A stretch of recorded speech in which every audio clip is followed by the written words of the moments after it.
राजस्थान में एक बार फिर से बिजली उपभोक्ताओं को बड़ा झटका लग सकता है। ऊर्जा मंत्री हीरालाल नागर ने एनडीटीवी से बातचीत के दौरान बिजली की कीमतों में बढ़ोतरी के संकेत दिए। मंत्री नागर ने पूर्व की गहलोत सरकार पर बिजली के कुप्रबंधन को लेकर निशाना साधा है। एनडीटीवी से खास बातचीत में क्या कुछ कहा हीरालाल नागर ने, सुनवाते हैं। राजस्थान में लगातार बिजली संकट के कारण जो सत्ता पक्ष है उससे विपक्ष सदन के अंदर घेरता हुआ दिखाई दे रहा है। मेरे साथ ऊर्जा मंत्री हैं राजस्थान सरकार के अंदर हीरालाल नागर जी, मैं उनसे बात करूंगा। सर, जिस तरीके से देखा जा रहा है, चाहे सदन हो चाहे ग्रामीण इलाके हो, हर जगह बिजली का जो मुद्दा है वो लगातार चर्चा में बना हुआ है, क्या कुछ कहेंगे? देखिए, आप कह रहे हैं कि सदन हमें घेर रहा है। हमने सदन में चर्चा करवाई बिजली पर और पानी पर, और उनके जितने भी प्रतिपक्ष से सदस्यों ने जो बातें उठाई उसका हमने जवाब भी दिया, कारण भी बताया, और उन्होंने सदन में मान भी लिया कि हम मानते हैं कि निश्चित रूप से ये जो आपने कमियां गिनाई हैं उसका उनके पास कोई जवाब नहीं था, और उनकी कमियों की वजह से हमारे प्रदेश की जनता, उपभोक्ता जो आज बिजली कटौती को भी का दर्द भी झेल रही है और ये फ्यूल चार्जेज को भी झेल रही है, सब पिछली सरकार के कुप्रबंधन के नतीजे हैं। हमने सरकार में आने के बाद में एमओयू किए हैं केंद्रीय उपक्रमों के साथ।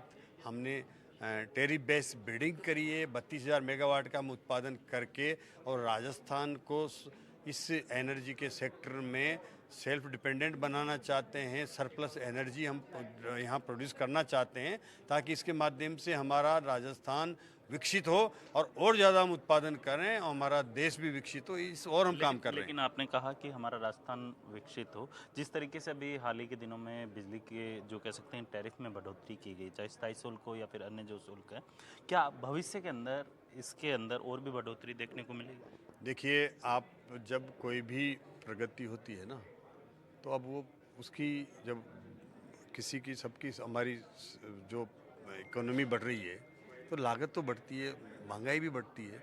वो महंगाई कुछ बढ़ेगी तो उसमें 15 रुपये से और 50-55 रुपये तक का एक उपभोक्ता पर मैक्सिमम भार आया है, और ये नियामक आयोग ने अपने निर्णय में किया है, जिसको लागू करना हम आवश्यक है, वही लागू किया है। हमने किसी प्रकार का कोई भार बढ़ाने का न आग्रह किया, न कोई बिजली की दाम बढ़ाने के लिए हमने कोई पिटीशन लगाई है, न बढ़ाना चाह रहे हैं।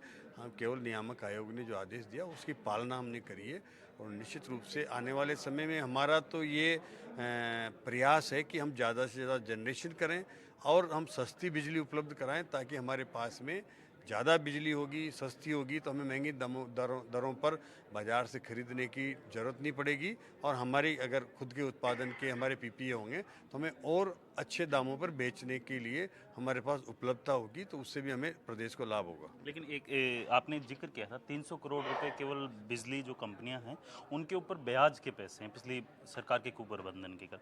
तो क्या वो जो ब्याज के पैसे हैं 300 करोड़ रुपए, वो क्या कस्टमर्स को चुकाने होंगे, बिजली उपभोक्ताओं को चुकाने पड़ेंगे? कहीं ना कहीं उनके इनडायरेक्ट उनकी जेब पे भी असर देखने को मिलेगा। देखिए, जो भी भार आता है ना, वो कोई डिस्कॉम अपनी लागत कम नहीं करता, किसी कारण से कुप्रबंधन की वजह से बढ़ाता है, तो निश्चित रूप से वो भार कहीं न कहीं डायरेक्ट इनडायरेक्ट उपभोक्ताओं के ऊपर आता है, और निश्चित रूप से ये हमारा पैसा है जी, हमारी जनता का पैसा है। हम क्यों 300 करोड़ रुपए ब्याज और केवल पेनल्टी में दे रहे हैं? इस वजह से कि समय पर हम जो हमारे बैंकर्स हैं उनको पेमेंट नहीं कर पा रहे, उसका केवल पैनल ब्याज और पेनल्टी हम 300 करोड़ रुपए इस पर डिस्कॉमों पर आ रही है। तो ये सरकार की समय पर इनको बजट उपलब्ध नहीं करवा पाए, इनको सब्सिडियां दिलवा दी, सब्सिडी समय पर इनको ट्रांसफ़र नहीं कर रहे हैं, जिस सबकी वजह से हो रहा है ना वो।